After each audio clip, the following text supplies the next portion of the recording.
Ripple carry ആഡറിൻ്റെ അകത്ത് നമ്മൾ കണ്ടത് ഇതിപ്പോൾ ഒരു റിപ്പിൾ ക്യാരി ആഡർ സർക്യൂട്ട് ആണെങ്കിൽ C0 നമ്മൾ ഇനീഷ്യലി 0 ആയിട്ട് സപ്ലൈ ചെയ്തിട്ടുണ്ടാവും. ദെൻ ഇവിടുന്ന് പ്രൊഡ്യൂസ് ചെയ്യുന്ന C1 എങ്ങോട്ടേക്ക് കൊടുക്കും?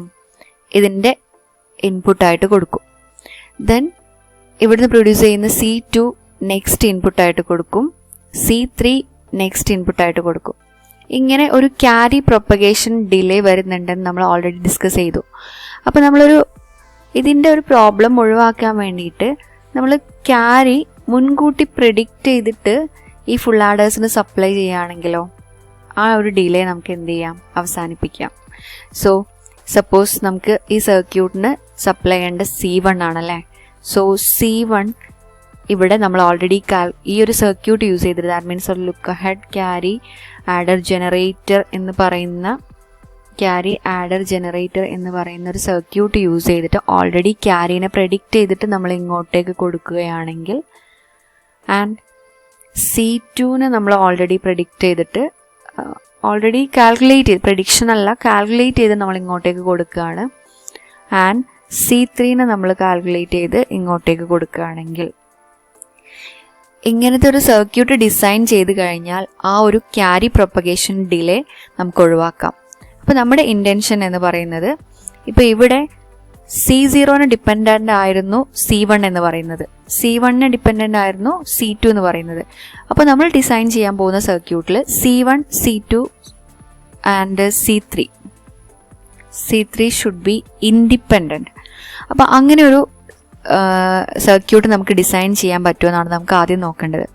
അതിനാദ്യം നമുക്ക് ഫുൾ ആഡർ സർക്യൂട്ടിൻ്റെ ക്യാരിയുടെ എക്സ്പ്രഷൻ ഒന്നുകൂടെ മാറ്റി എഴുതാം. ഇതാണ് ഫുൾ ആഡർ സർക്യൂട്ടിൻ്റെ ട്രൂത്ത് ടേബിൾ. ഇവിടെ inputs A, B and C. സമ്മിനുള്ള എക്സ്പ്രഷൻ നമ്മളൊന്നും ചെയ്യുന്നില്ല, ക്യാരിക്കുള്ള എക്സ്പ്രഷനാണ് മാറ്റി എഴുതാൻ പോകുന്നത്. അതുകൊണ്ട് ക്യാരിയുടെ ഔട്ട്പുട്ട്സ് മാത്രമാണ് ഇവിടെ റെപ്രസെൻ്റ് ചെയ്തിരിക്കുന്നത്. ക്യാരി ഔട്ടിനുള്ള എക്സ്പ്രഷനാണ് നമ്മൾ കണ്ടുപിടിക്കാൻ പോകുന്നത്.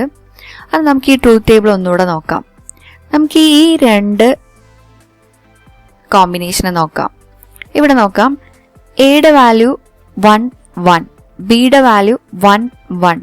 ഇങ്ങനെ എയുടെയും ബിയുടെയും വാല്യൂസ് ഹൈ വരുമ്പോൾ നമുക്ക് എന്ത് ചെയ്യുന്നുണ്ട്? ക്യാരിയുടെ വാല്യൂ ഹൈ ആണ് വരുന്നത്, ഇൻഡിപെൻഡൻ്റ് ഓഫ് വാട്ട്? സിയുടെ വാല്യൂ 0 ആയിക്കോട്ടെ 1 ആയിക്കോട്ടെ അതിനെ ഡിപ്പെൻഡ് ചെയ്യുന്നില്ല. ഈ എയുടെയും ബിയുടെയും വാല്യൂസ് 1 വരുമ്പോൾ നമുക്ക് എന്ത് കിട്ടുന്നുണ്ട്? 1 ഔട്ട്പുട്ടായിട്ട് കിട്ടുന്നുണ്ട്.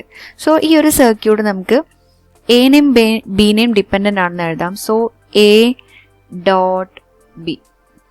ഓക്കെ, ഇനി നമുക്ക് എപ്പോഴൊക്കെയാണ് ഹൈ വരുന്നത്?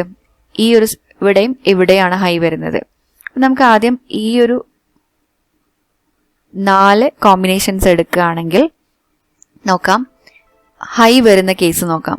First case is this and second case is this. So high വരുന്നത് എപ്പോഴാണ്? ഒന്ന്, സീൻ്റെ വാല്യൂ 1 ആണ്, and C means C in ആണല്ലേ. സി ഇന്നിൻ്റെ വാല്യൂ 1ഉം ആൻഡ് നമുക്ക് കിട്ടുന്ന ഔട്ട്പുട്ട് എന്ന് പറയുന്നത് നോക്കാം, എ എക്സ്ക്ലൂസീവ് ഓർ ബി അല്ലേ. എയുടെ വാല്യൂ 0, ബിയുടെ value 1. That means exclusive value വന്നു ആൻഡ് സി ഇൻ ഇസ് 1. ഇവിടെയും അതെ, എയുടെ വാല്യൂ 1, ബിയുടെ value 0. So A exclusive or B is equal to 1 and C in equal to 1. So നമുക്ക് എങ്ങനെ എഴുതാം? A exclusive or B is the output and C in is 1.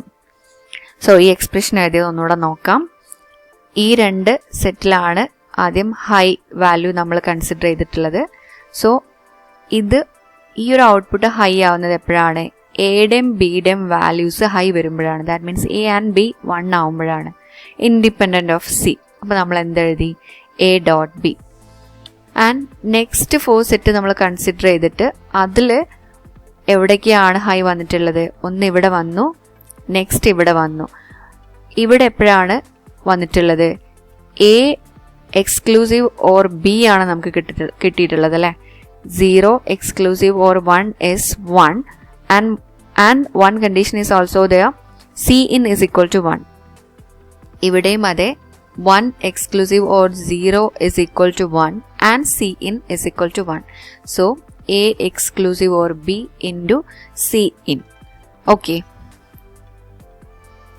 Okay, so this is the expression for C out അല്ലേ. ഇനി നമുക്ക് C1നും C2നും C3ക്കും C4നുള്ള expression എഴുതാം. നോക്കാം. ഇവിടെ C1 എന്ന് പറയുന്നത് ആര് ഡിപ്പെൻഡൻ്റ് ആയിരുന്നു? C1 നമ്മൾ എങ്ങനെയാണ് കാൽക്കുലേറ്റ് ചെയ്തിട്ടുണ്ടാവാം? ഹിയർ ഇപ്പോൾ ലുക്ക് അഹെഡ് ക്യാരി ആഡിൻ്റെ കേസ് ആണെങ്കിൽ നമ്മൾ എങ്ങനെ പറയും? C1 is equal to A0 exclusive or B into C0 plus A0 B0. Okay, so നമുക്ക് എഴുതാം C1 equal to A0 B0 plus A0 exclusive or B0 into that കേസിൽ C എന്ന് പറയുന്നത് എന്തായിരുന്നു? C0. So C0. നെക്സ്റ്റ് C2നെ നമുക്ക് എങ്ങനെ എഴുതാം? C2 was A1 B1 plus A1 exclusive or B1 into C1. ഇതുപോലെ C3നെ നമുക്ക് എഴുതാം C3 is equal to A2 B2 plus A2 exclusive or B2 into C1. Next, C4 equal to A3 B3 plus A3 exclusive or B3 into, here this is C2, okay, C2, this is C3. Okay, ഇനി നമ്മൾ ഇതിലെ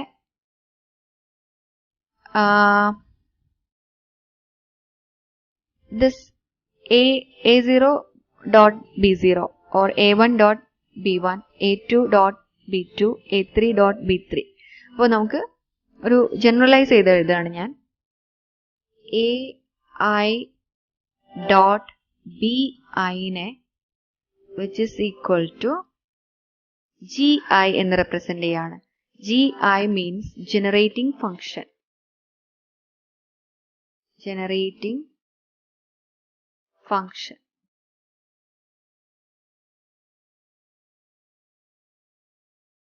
And next, A0 plus B0, A1 exclusive or B1, A2 exclusive or B2, അതിനെ ഞാൻ represent ചെയ്യാൻ പോവുകയാണ്. That means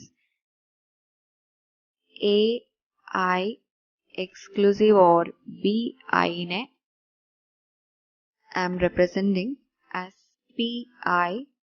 PI is propagation function.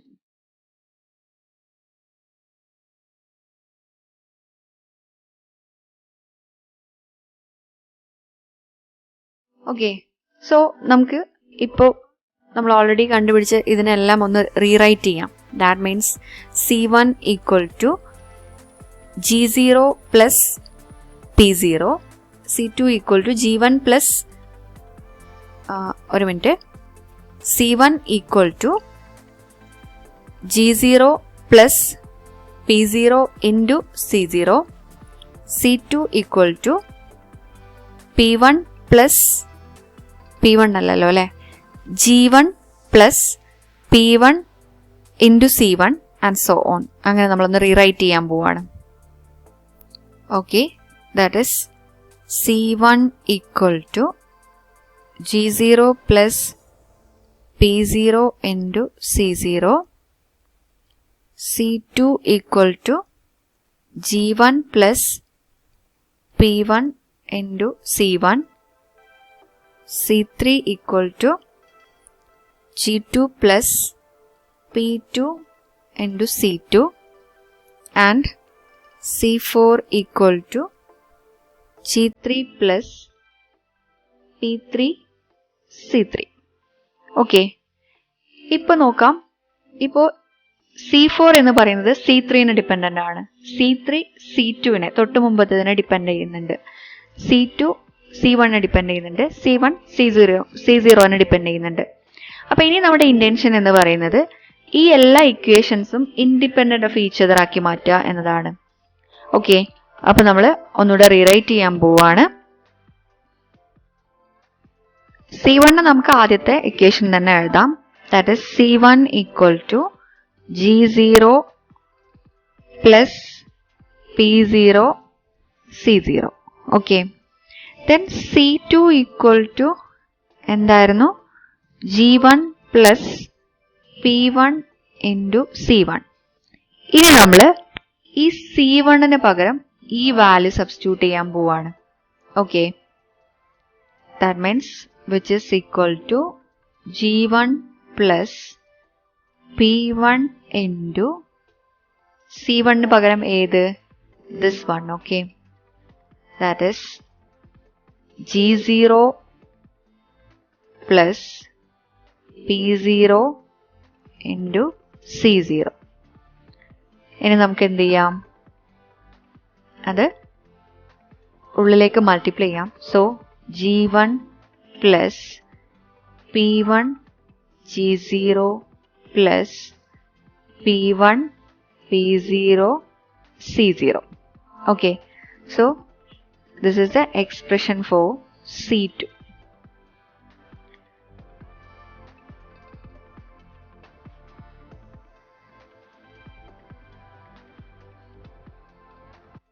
Okay, ഇപ്പൊ ഈ C2 തൊട്ട് മുമ്പത്തെ C1നെ ഡിപ്പെൻഡ് ചെയ്യുന്നില്ല. ഈ ഇക്വേഷനിൽ നമുക്ക് C1നെ ഡിപ്പെൻഡ് ചെയ്യുന്നുണ്ടായിരുന്നു.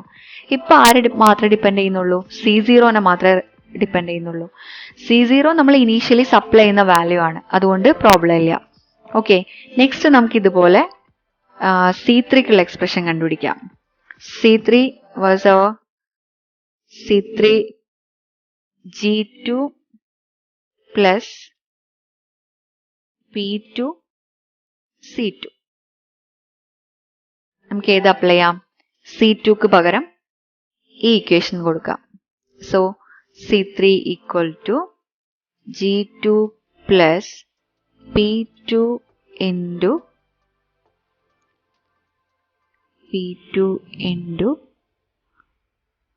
G1 plus P1 G0 plus P1 P0 C0.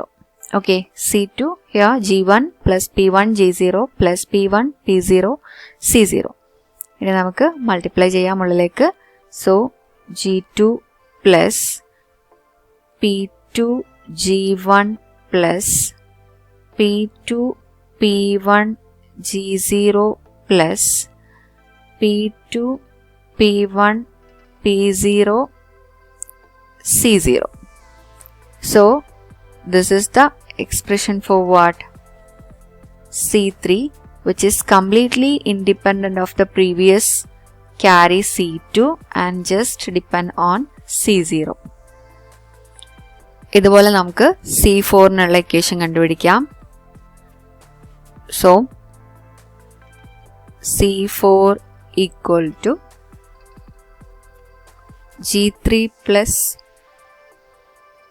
P3 C3 ആയിരുന്നു. സോ C3ക്ക് പകരം ഈ വാല്യൂനെ സബ്സ്റ്റിറ്റ്യൂട്ട് ചെയ്യാം. So G3 plus P3 into G2 plus P2 G1 plus P2 P1 G0 plus P2 P1 P0 C0.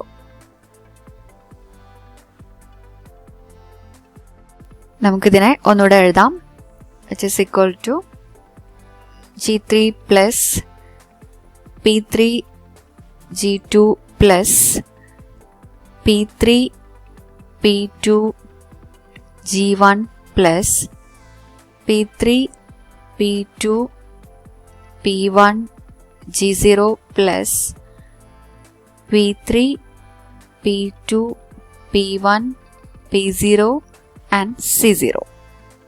Okay, ഇപ്പം നമുക്ക് കിട്ടിയിട്ടുള്ള ഈ എക്സ്പ്രഷനും completely depend on what. G3 എന്ന് പറയുന്നത് എന്തായിരുന്നു? ഒരു A3 B3 ആയിരുന്നു. ആൻഡ് P3 എന്ന് പറയുന്നത് എന്തായിരിക്കും? A3 എക്സ്ക്ലൂസീവ് ഓർ B3 ആയിരിക്കും. അങ്ങനെ കംപ്ലീറ്റ്ലി A ആൻഡ് B വാല്യൂസിനെയും C0നെയും മാത്രം ഡിപ്പെൻഡ് ചെയ്യുന്ന ഒരു ആൻസർ കിട്ടി. സോ നമുക്ക് C1 ഉള്ള എക്സ്പ്രഷൻ, C2, C3, C4 4 എക്സ്പ്രഷനും കിട്ടി. Independent of what? Each. Made all carries independent of each other. Okay, ഇനി നമുക്ക് എക്സ്പ്രഷൻസ് കിട്ടിയിട്ടുണ്ട്. അത് വെച്ചിട്ട് നമുക്കൊരു സർക്യൂട്ട് ഡിസൈൻ ചെയ്യണം. These are the expressions for carries. Now we are going to design a circuit.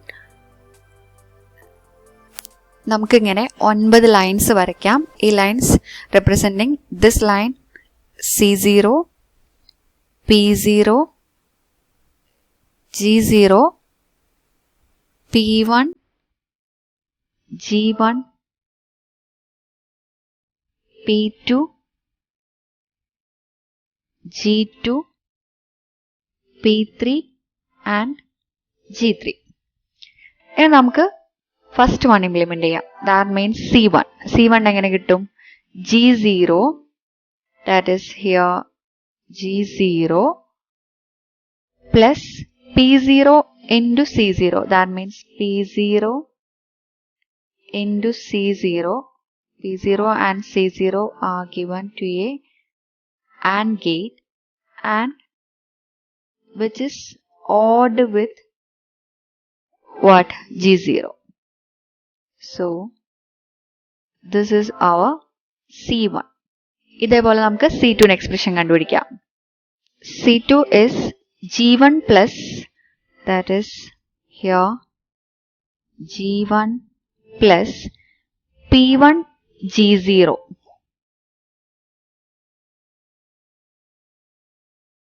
P1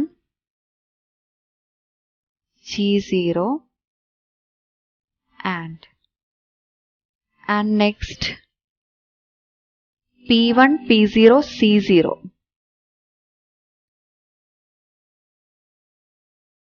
P1, this is G0, this is P1 and C0 given to an AND gate, and then all these are given to a OR gate.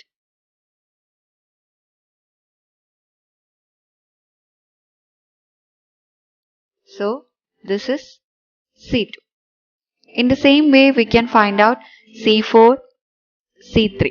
Okay, so this is the implementation that we what actually said earlier, that is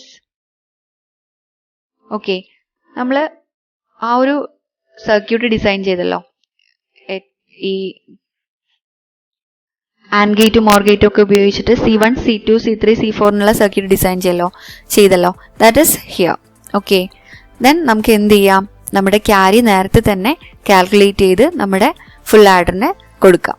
so this is the look ahead carry adder. ഇവിടെ ഒരു correction ഉണ്ട്. That is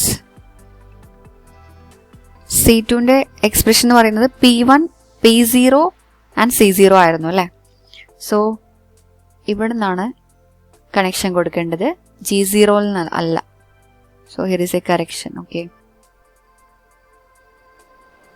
okay, correct. ബാക്കിയുള്ളത് നിങ്ങൾ complete ചെയ്യുക. അതായത് C3, C4 circuit നിങ്ങൾ വരയ്ക്കുക. Okay, thank you.